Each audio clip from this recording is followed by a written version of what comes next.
All right, welcome back to One Angry Golfer. So I just wanted to do a follow-up video to my driver fitting. Those of you that suffered through the whole thing and watched it, I want to say thank you. I hope you got something out of it. I know I sure did. What I wanted to talk about was the three drivers that I tested. I'll give you my feedback, my impressions. That way, if you're interested in one of those drivers, maybe they'll work for you. So the first driver that I hit was the Titleist TSR3. I hit the TaylorMade Stealth 2 Plus, and I also hit the Callaway Paradigm Triple Diamond. They're all three of them are amazing drivers. So if we were going to do ratings and do looks first, I would absolutely tell you that the Titleist TSR is everything that I grew up liking, everything I grew up wanted. I walked in there wanting to come out with a TSR, just based on looks. Second one would probably be the TaylorMade. Again, a very classic looking driver. This was the Plus. This was not the one with the red ring around the back. This is just a standard black top. Thing looked great, right? And out of the three, the Callaway was probably the least conventional looking. What I did like about it is it didn't have that chevron on the top. It was a little bit smaller head, 450 cc's, maybe a little bit deeper face, which is what I like the most. But I mean, the Titleist was by far as I'm concerned, looked the best. As far as feel goes, again, Titleist won again, and I could be prejudiced to Titleist based on all the years I spent playing their equipment, growing up with them. I only went to TaylorMade years ago because I felt like Titleist wasn't bringing it with ball speed. A lot of, in this game, I play a lot of competitive golf, and you have to be able to, you can't leave yards on the table.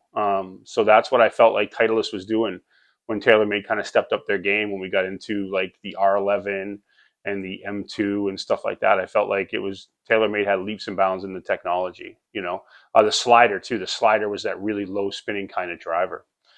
Sounds. Feel. Well, in feel, I would do Titleist TSR. Then I would do the Callaway and the TaylorMade with that carbon face. I had never hit one before. It was okay, but it was definitely a different feel. We've all been playing titanium for many, many years now. So in order to go from that to a carbon face driver, I think it will take some getting used to. Sound, again, the Titleist TSR, to me, it sounded the best. Uh, Absolutely, everything you want. Feels like a Titleist. Felt a little heavy, felt a little firm, sounded great, looked great. Then the next one after that would be the Callaway.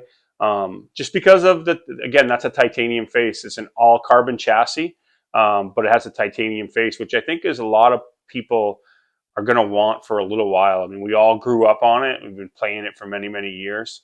So after that, as far as field goes, I mean, it was definitely the TaylorMade in third place.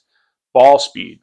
So that's what we're all searching for when we're going for a driver, right? Is we want to make sure we hit it the farthest. For me, it was hands down the Callaway Paradigm Triple Diamond. That was the ball speed.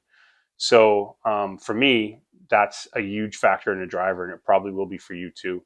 After that was the TaylorMade. I felt had the most consistent ball speed, and the Titleist was in last place. And I just feel like if you hit the Titleist off the heel or the toe, I wasn't getting, and this is just me with my swing. I mean, I come over the top and I hit a little cut almost predominantly. And for me, the Titleist ball speed was all over the place. I'd have some at 150 and some at 160. With the Callaway, even my misses were in the 155 range for the most part. And, for me, that's a great miss. I mean, that's basically hitting it right off the heel. And I'm still getting the benefit of all the technology, which, is great. Spin. So I noticed something interesting about spin on all these different drivers. The Titleist, I felt like, generated the most spin on off center hits.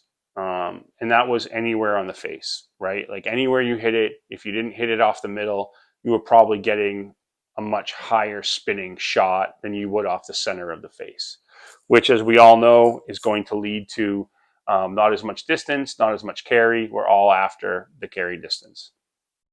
The second driver, the TaylorMade, I felt like off the heel, it spun a ton, like as much as my Sim 2. And if you watch the video, I was starting off with the Sim 2, hitting pretty decent shots, and my spin was in the 4,000 with a driver. To put that in perspective, my 8-iron spin that I was warming up with, 6,500.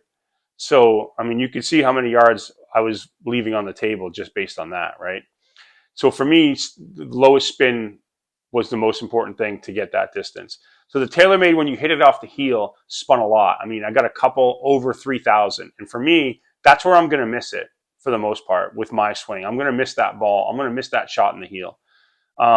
Conversely, when I hit it off the toe, almost no spin. So I don't know if that's their twist face technology, trying to help you out.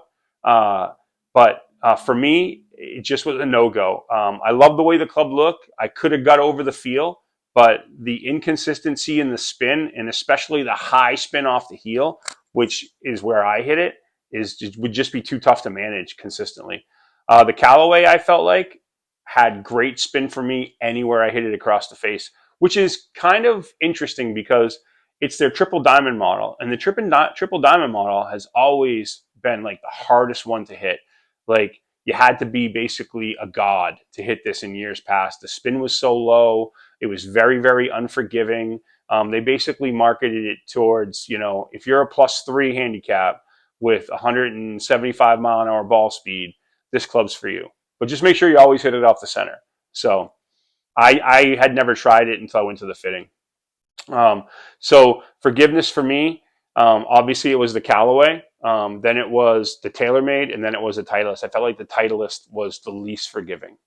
So overall, how would I rate these drivers? Well, I would rate these like I would rate dates, right? We keep these things for a long time. So to me, the Titleist driver was like the high maintenance girlfriend, wife, whatever. Looks great, does everything right, just real finicky.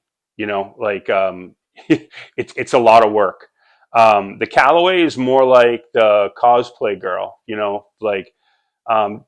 marching to the beat of her own drummer, puts a lot of work in, but it's all for a purpose. Like the Callaway is a different looking driver from the carbon on top, the blue color, marbleized. Like you're not gonna get the same looking driver every single time based on the carbon that they use. They take a sheet carbon and they forge it so they can bang it into that chassis. So during that process, it always comes out a little bit different. And the TaylorMade is kind of the cross between the high maintenance girl and the pick me. So the TaylorMade, looks great, everything, but the red face makes it stick out, kind of like girl who dyes her hair crazy red, right? She's good looking, but she wants to be noticed. So that's kind of how I would paraphrase those three drivers. What did I end up with? I ended up with the Callaway Triple Diamond because of the results. The spin, I walked in there carrying the ball 254, and by the end, when we got dialed in with a shaft and everything, my carry distance went to 270 to 275, which is just a ton of yardage, especially I'm a senior golfer, so I used to be a pretty long golfer. We used to hit the ball pretty far, and nowadays I just don't hit it as far. It's been missing out of my game for the last 2 or 3 years. So great to have that back. I'll give you an update as I get the driver and do a real course test. I really hope that it works out on the course like it did on the TrackMan. If you have any questions, comments, hit me up. Hit the like and subscribe button. Hit the notification button so you get all my new videos. I got a lot of stuff coming out. I got some stuff with Gem Training Aid. If you haven't heard about that, check that out. It's a really interesting device. I'll give you also a review on the Hanger pretty soon. That training aid. So stay tuned. I appreciate the support, and I'll see you next time.